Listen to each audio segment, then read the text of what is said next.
오랜만에 인사드립니다. 안녕하십니까. 호구면입니다. 지난 11월 27일 이낙연 민주당 당대표의 코로나 확산 추세에 따른 멈춤기간 호소에 동참코저 녹음을 중단한 지 3주째 접어들고 있습니다. 코로나19의 확산 추세는 아직 잦아들고 있지 않으니 당분간 녹음실에서 녹음하는 건 어려울 듯 합니다.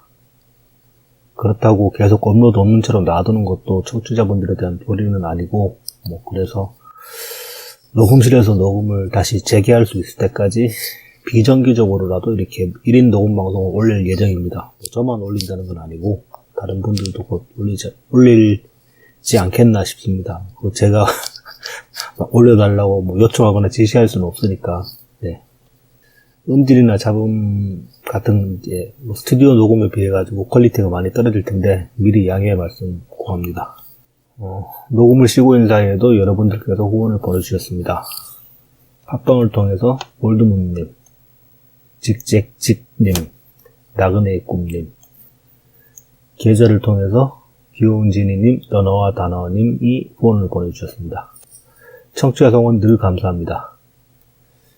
올 초부터 이제 겨울 즈음에 3차 웨이브가 찾아올 거다, 그런 예측이 없진 않았는데, 이제 막상 닥치니까 아무래도 좀 부정적인 그런 생각이나 감정들이 슬슬 밀려오고 있습니다.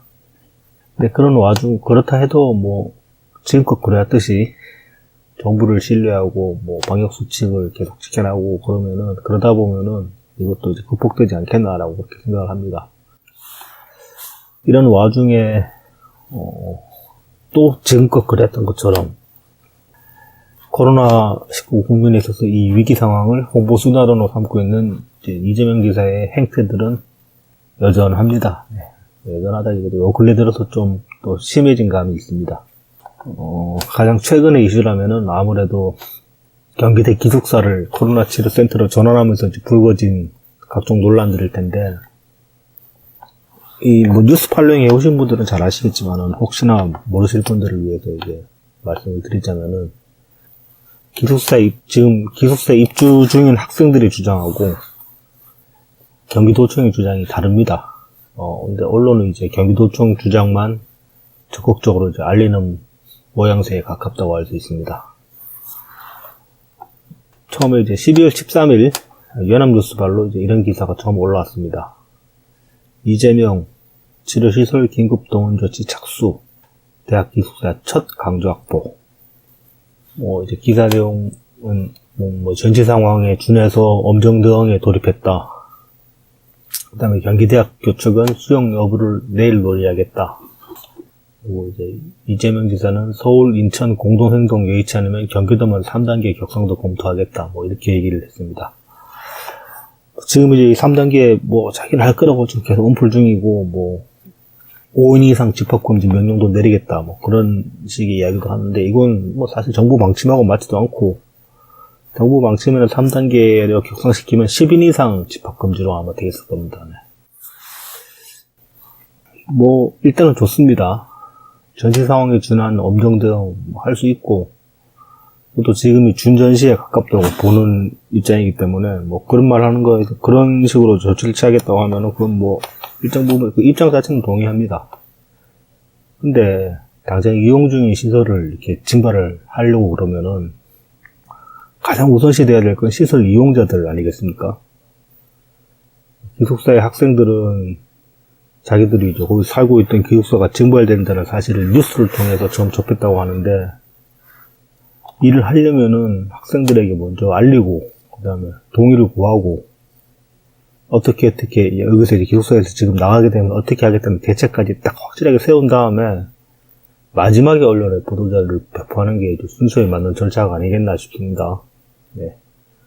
전시 상황이라고 앞뒤 없이 그렇게 하는 거 아니죠. 전시 상황이라고 앞뒤 없이 그렇게 하는 거는 6.25 때 빨갱이 납치고 사람들 쏴 죽이던 서북청년단 그런 애들이나 그러지. 전시 상황이라고 해서 급하다고 해도 되는 게 아닙니다. 제 경험을 하나 말씀드리자면은, 96년도에 이제 강릉 앞바다에 북한 잠수정이 이제 침투한 강릉 무장공비 사건, 나이가 있으신 분들은 아실 겁니다. 네.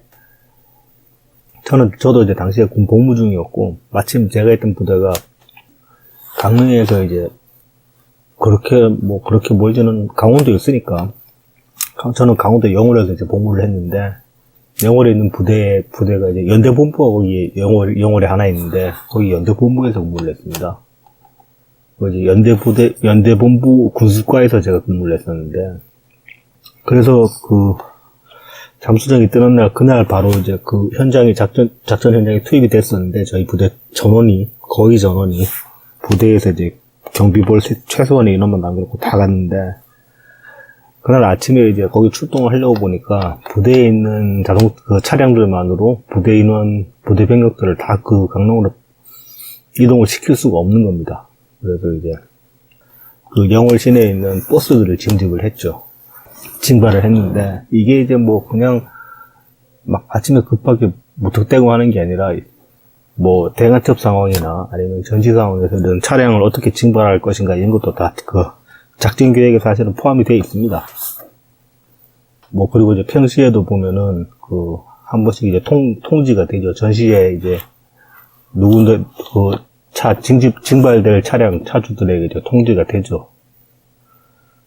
제가 있던 부대 같은 경우는 부대 이제 주임원사나, 그 다음에 이제, 본부중대, 행정보호관 같은 사람들이, 영월에서 이제 꽤 오래 살았으니까, 아무래도, 지역 주민들하고 유대 관계가 좀 돈독한 편이었습니다. 청년회 활동 같은 것도 하고 해가지고. 그래서 이제, 징발하는 차주들하고도 이제 다 아는 사이고 하다 보니까, 좀 더 이제 신속하게, 징발을 실행을 할 수가 있었죠. 근데 이제, 이 차주들 같은 경우는 이게 당장 생계수단하고 연계가 되어 있으니까, 아무리 지난 사이라고도 차를 쉽게 내줄 수는 없는데, 이제, 이 차를 징발하고 나서 보상을 어떻게 하겠다, 그런 거에 대한 이제 약속을 했고, 그 다음에 평소에 이제 신뢰관계가 확실하게 있으니까, 비교적 수월하게 이제, 징발을 한 셈입니다.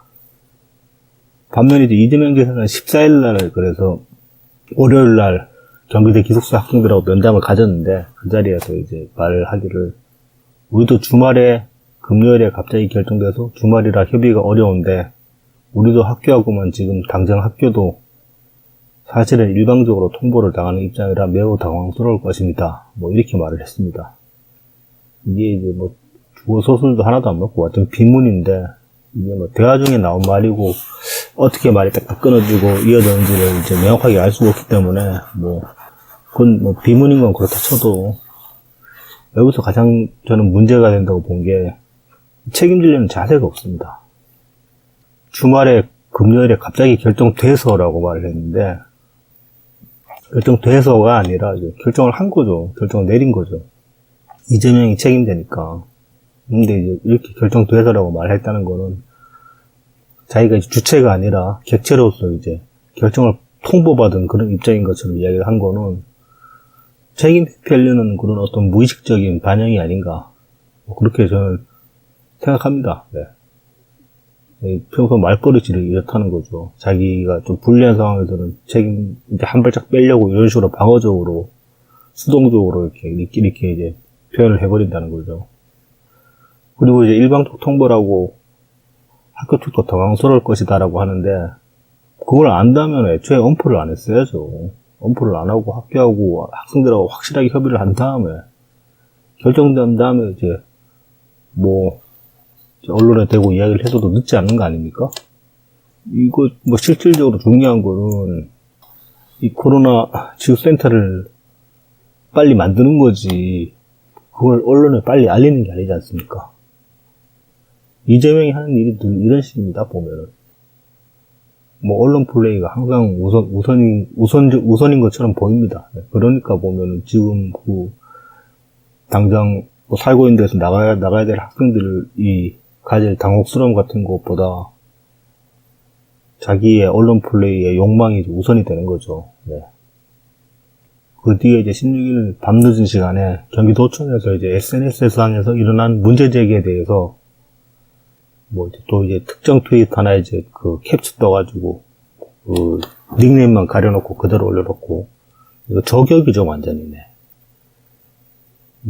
사전 협의 없이 잘못됐다는 사전 회의 없이 학생들을 퇴거시켰다는 지적은 잘못된 사실이라고 온라인으로 홍보 자료를 게시를 했습니다. 뭐 SNS에도 올리고 경기도청 블로그에다가 보면 똑같은 이제 그 글이 올라와 있습니다. 11일에 이제 기숙사 측과 실무적 협의를 거쳤고 12일에 공문을 발송했다고 이제 뭐 그런 식으로 해명을 했는데 이건 또 14일에 했던 말하고 또 배치가 됩니다. 왜냐하면은 14일에 이재명은 뭐 갑작스럽게 결정돼가지고 협의가 어렵다라고 얘기를 했는데 뭐 도청에서 지금 해명하기로는 11일부터 지금 뭐 협의를 거쳤다라고 얘기를 해버리니까 이건 말이 앞뒤가 안 맞는 거죠. 아무튼 경기도청이 이제 뭐 사실은 이렇습니다 라면서 그렇게 좀 해명 자료를 앞시고 내놨고 여기에 대해서 학생 측이 이제 반박을 했습니다. 반박 요지는 대략 이렇습니다. 뭐 아직 학기 중이고 기말고사 기간 중에 갑작스럽게 일방적 통보로 쫓겨났다. 그러니까 되게 그렇다 당황스럽고 지금 뭐 그렇다. 그다음에 이제 그 일방적 통보라는 것도 기사를 통해 알게 되었고 경기도청의 해명에서는 뭐 이제 뭐 그 퇴거에 관한 계획이나 그다음에 지원 그런 것들이 확실하게 대책이 이제 서 있다라고 얘기를 했는데 실제로 그런 대책을 접한 게 없다라고 학생들은 주장을 하고 있습니다. 그리고 이제 도청의 해명 자료에는 학교 측과 협의한 것으로 나와 있는데 경기대학 기숙사는 민자 기숙사라서 이제 시공사인 서희건설의 소유고 그 협의 대상이 서희건설이 됐어야지 경기대학하고 협의하는 건 아무 의미가 없다는 겁니다. 학교 측은 기숙사에 대해서 권한도 책임도 없다라고 이제 학생들은 주장을 하고 있습니다. 여기에 대한 신뢰로 든 게 뭐냐면은 올해 1학기에 이제 코로나 때문에 기숙사 입소가 취소가 됐는데 선입금한 기숙사비에 대한 환불이 아직까지 이루어지지 않고 있다고 합니다. 그러니까 서희건설 측에 이제 돌려달라고 요청을 했는데 환불이 안 되고 있고 학교 측이 여기에 관해서 어떤 조치도 취하지 않고 있다고 합니다. 이건 이제 결국 학교가 그 기숙사에 대한 권한도 책임도 없다는 얘기가 될 수 있는 거죠. 이렇게 결과가 이렇게 나왔다는 거는. 서울시립대도 지금 기사를 보면은 기숙사를 생활치료센터로 활용한다고 하는데 서울시립대가 그 생활치료센터를 이제 기숙사를 생활치료센터로 전환하는 데 있어가지고서 시립대 학생들이 이렇게 들고 났다는 뭐 이야기는 들어본 적이 없습니다. 서울시는 시장도 없잖아요, 지금. 그러니까 시장도 없는 서울시 행정력만도 못한 게 지금 경기도청의 행정력이다라는 이야기가 되는 거죠. 이럴 거면 진짜 경기도도 이재명 없는 편에 더 잘 굴러갈지도 모르겠다 싶네요.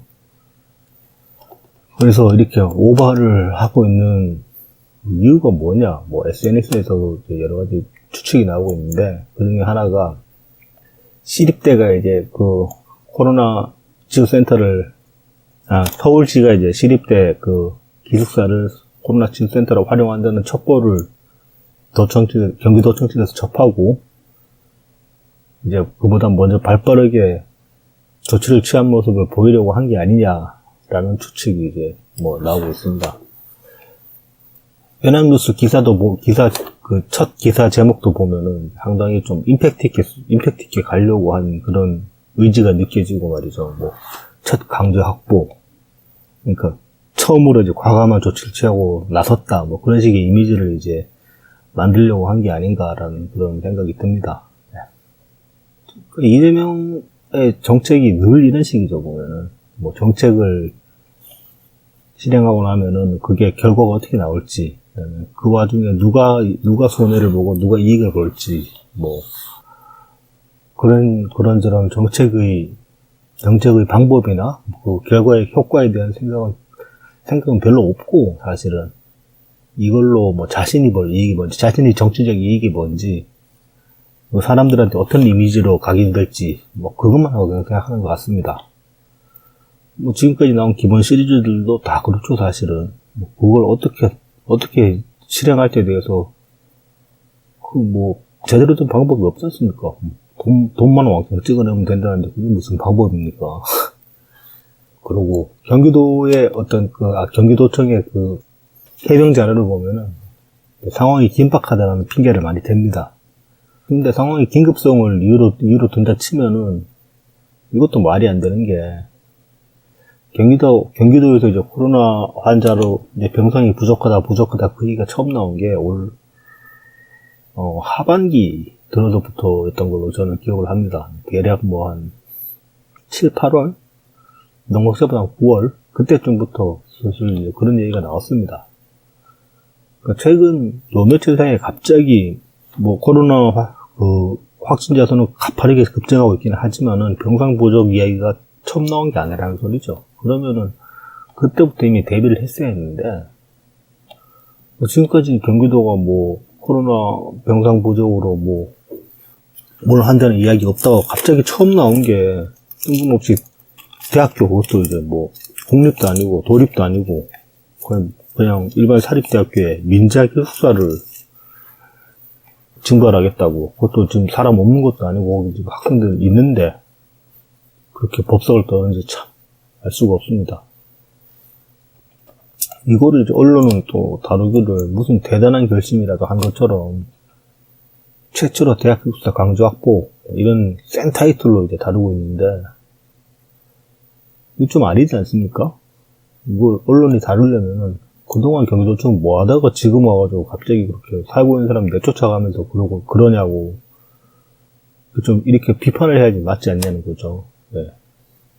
그리고 지금 이제 학생 측하고 경기도청 측하고 이제 입장이 갈리는데 이런 대립된 상황이라면 양측의 입장을 똑같이 다뤄야 되는데 대부분의 언론은 경기도청의 주장만 일방적으로 이제 내보내고 있는 상황입니다.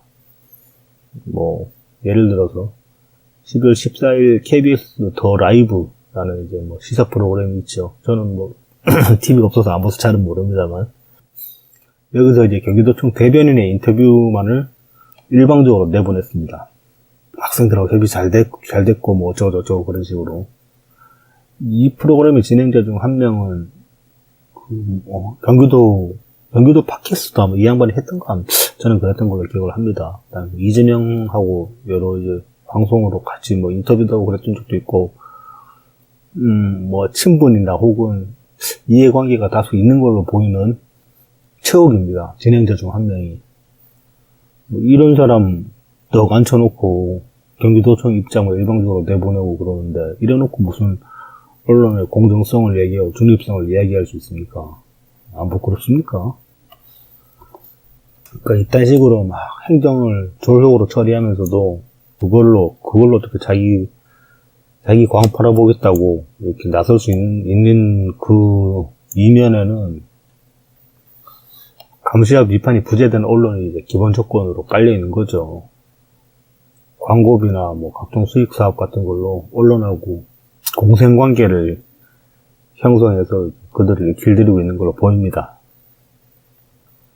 검찰의 횡포로 지금 선출되지 않은 권력의 이제 위험성이 요즘 드러나고 있는데, 또 다른 선출되지 않은 권력인 언론의 이런 협잡질 또한 이제 심각성이, 뭐 사실 옛날에도 그랬겠죠. 하지만 이제 관심을 가지면 가질수록 점점 더 눈에 띄게 됩니다. 이게 뭐 사실은 권력이 여러 형태로 이렇게 분산되어 있는 거는 상호 견제하에서 중립성, 공정성을 유지하라는 그런 취지일 텐데, 그 원칙이 이런 공생관계로 완전히 무너지고 있는 형국이죠. 추진하고 검찰 관계도 뭐 같은 맥락일 겁니다. 이 낙곰수나 EJ 같은 그런 팟캐스트들을 통해서 이제 부각된 이 사람들을 언론인이라고 하죠. 언론사를 만든 사람도 있으니까. 뭐 일군의 이제 이 등장한 새로운 언론인들은 기성 언론에 대한 불만을 등에 업고 이제 그렇게 큰 사람들이죠. 말하자면 대안이죠. 이 기성 언론에 대한 이제 본격적인 불만은 참여정부 시절에 안티조선 운동을 시작해가지고 뭐 이명박 때부터 이제 본격화됐고 세월호 사건 이후에 이제 폭발을 했죠.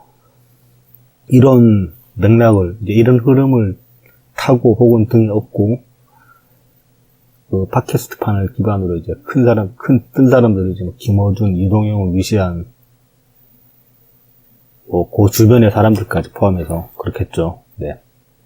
근데 이제 이 사람들이 그렇게 대안으로 자리를 잡고 나가지고는 지금 있는 권력들이랑 이익을 공유하고 선택적 비판을 부끄러워하지도 않습니다. 그 모양새는 그 과거에 이제 불만을 가졌던 기성 언론이랑 전혀 다르지가 않죠. 그러니까 이제 그런 차원에서 보면, 그리고 지금 이 사람들이 가지고 있는 지분을 봐도 그렇고, 이 사람들도 이제는 기성 언론이라고 봐도 이제 손색이 없을 것 같다, 그렇게 생각합니다. 언론하고는 이렇게 공생관계를 유지하면서 시민들의 비판은 철저히 또 차단 중인 게 또 이재명입니다. 본인이 직접 나서진 않았다고는 하지만은 그 경기도 코로나 가전뉴스 대책단은 여전히 또 이제 이재명한테 부정적인 글들을 찾아내가지고 고발해대고 있습니다.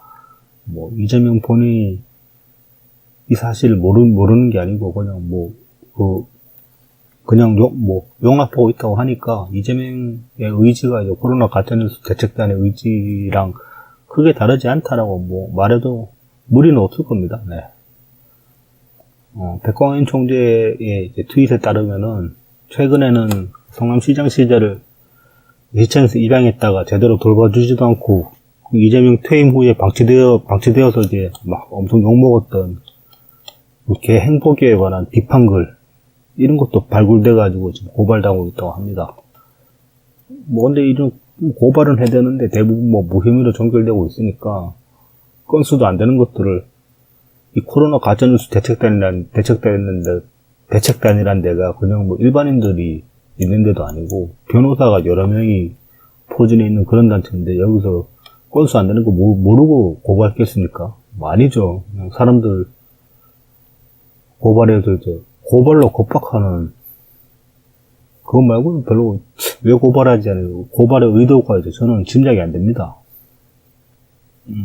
그리고 이제 지난 방송에도 말씀드린 적이 있는데 그 다음 댓글 시스템을 활용해서 이제 또 비판 목소리를 차단하는 상황도 지금 점점 더 심각해지는 것 같습니다. 지난 방송에서 이제 말씀드렸던 걸로는 이제 이재명에 대한 비판적 댓글들을 주로 이제 비판적 댓글들이 차단당한다라고 말씀을 드렸는데, 지금은 그걸 넘어서도 그냥 거의 무차별적으로 차단이 이루어지고 있는 것 같습니다.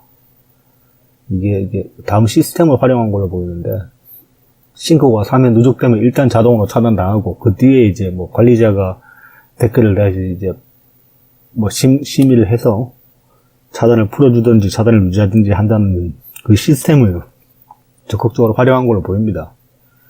이게 이제 신고 주체가 이재명 측인지 아니면 이재명 지지자 그룹인지 아니면은 저쪽 숙골 집단인지 확정할 수는 없는데, 지금까지 댓글창에서 문파들하고 대립한 주요 그 세력은 저쪽 숙골보다는 이재명 지지자 측이었기 때문에 이 신고 주체도 그 지지자 측이거나 아니면 어쩌면 이재명 측일 수도 있겠죠.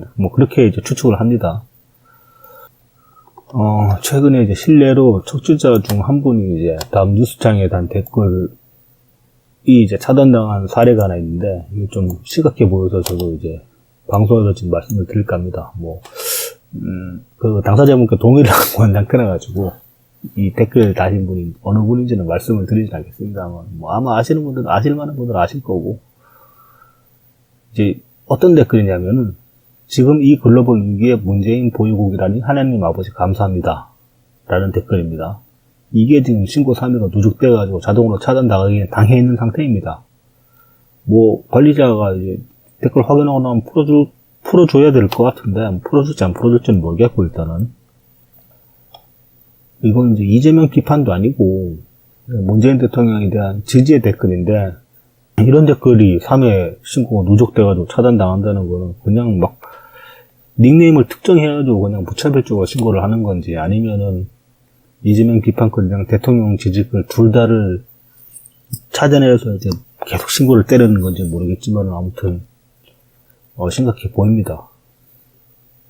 그리고 이게 3회가 댓글 이런 댓글이 신고 3회가 누적됐다는 거는 조직적으로 움직이고 있는 게 아닌가라는 의심이 듭니다. 아니면 혹은 업자나 개인 몇 명이 멀티 계정을 여러 개를 돌려서 이런 식으로 작업을 하고 있는 게 아닌가 싶기도 하고 그렇습니다. 좀 다른 얘기를 해보자면은 노무현 대통령도 이제 문재인 대통령도 당신들의 자서전 제목이 이제 운명이라는 단어를 쓰셨습니다. 저는 운명론적인 그런 세계관을 싫어합니다. 뭐 인간의 존재의 어떤 목적과 결론이 부여되어 있다고 생각하지 않습니다. 뭐 사랑받기 위해 태어난 사람 그런 것도 저는 싫어합니다. 근데 이제 노무현 대통령께서 말씀하신 운명은 그런 게 아니라 삶의 불확실성에 관한 얘기가 아닌가 뭐 그런 생각이 요즘은 들더라고요. 이게 어떤 얘기냐면은 주변에서 일어나는 많은 일들이 보면은 내 의지하고 별로 상관없이 흘러가는 게 대부분인데, 그런데도 이제 그렇게 흘러갔을 때 그 결과를 어떻게 받아들일 것인가, 그걸 겸허하게 받아들이는 게 이제 운명이라는 단어의 의미가 아닌가, 저는 그렇게 생각합니다. 그렇다 해가지고 뭐 아무것도 안 하고 손 놓고 있다가 그냥 뭐 어떻게든 결과가 나오면 받아들이라 뭐 그런 얘기가 아니고, 내가 할 수 있는 모든 걸 다 하고 나서 이제 나온 결과에 대해서 그냥 그래, 팔자련이 그 말이 바로 운명이라는 말이죠. 네. 저는 요즘 이제 그걸 이제 두 분 대통령 자서전에 이제 운명이라는 단어를 그렇게 이제 이해하게 됐는데, 이건 따지고 보면 민주주의의 기본이죠. 네. 결과에 대해 공허하게 수용하는 거. 네. 그래서 그 운명이라는 운명이다. 그 두 분의 자서전 제목도 상당히 민주주의자로서의 면모를 보인 그런 제목이 아니었나, 뭐, 그렇게 생각을 합니다. 뭐, 이걸 이제 이렇게 겸허하게 받아들이려면 전제되어야 될 거는 이제 과정의 공정함, 이거밖에 없는 거죠. 근데 이재명의 여러 행태들을 보면은 자기가 하는 일에 대해서 과정이 뭐 공정하게 집행하는 것도 아닌 것 같고, 뭐 결과에 대해서 겸허함도 없는 것 같고, 그 사람들 지금 데리고 이렇게 막아대고 그러는 게 그 결과에 대한 겸허함이 없는 거 아닙니까? 비판이 어떤 자신에 대한 자신의 행동에 대한 결과인 건데, 그러니까 참, 대통령 세 분이 하드캐리 해놓으면 이재명 같은 인간이 깎아먹는 거, 이것도 참 필연인가 싶기도 하고, 그렇습니다. 검찰총장에 대해서 이제 뭐 징계가 기대만큼 이루어지지 않아가지고 저도 속이 많이 상합니다. 코로나 웨이브 또 이제 닥쳐가지고 지금 뭐 경제적으로 타격도 크고 심리적으로도 스트레스가 심하죠. 네. 뭐 여러모로 스트레스가 많습니다. 네. 하지만 뭐 서두에서도 말씀드렸듯이 뭐 지금껏 해왔던 것처럼 버티고 뭐 그러면서 이제 정부에 대한 믿음을 놓지 않고 있다 보면은 또 이 또한 지나갈 것이고 지금보다 한 걸음 더 나아갈 수 있을 거라고 저는 그렇게 생각을 합니다. 네. 그래서 아주 뭐 큰 걱정은 또 안 합니다. 네. 이렇게 이제 첫 녹음을 혼자서 해봤는데 아무래도 처음 하는 거 혼자 하다 보니까 이 볼륨이 기존에 하던 거에 비해서 훨씬 작네요. 방송 전체의 이제 분량이. 이것도 좀 계속 하다 보면 좀 익숙해져가지고 좀 더 많은 이야기를 자연스럽게 할 수 있지 않을까 싶습니다. 네. 뭐, 여러모로 많이 부족할 텐데, 이거, 처음 방송이니까 좀, 양해 부탁드립니다. 다시 한번. 모두 코로나 조심하시고, 또 조만간 다른 방송으로 다시 찾아뵙겠습니다. 하루빨리 스튜디오에서 방송을 했으면 좋겠습니다. 저도. 끝까지 청취해주셔서 감사합니다.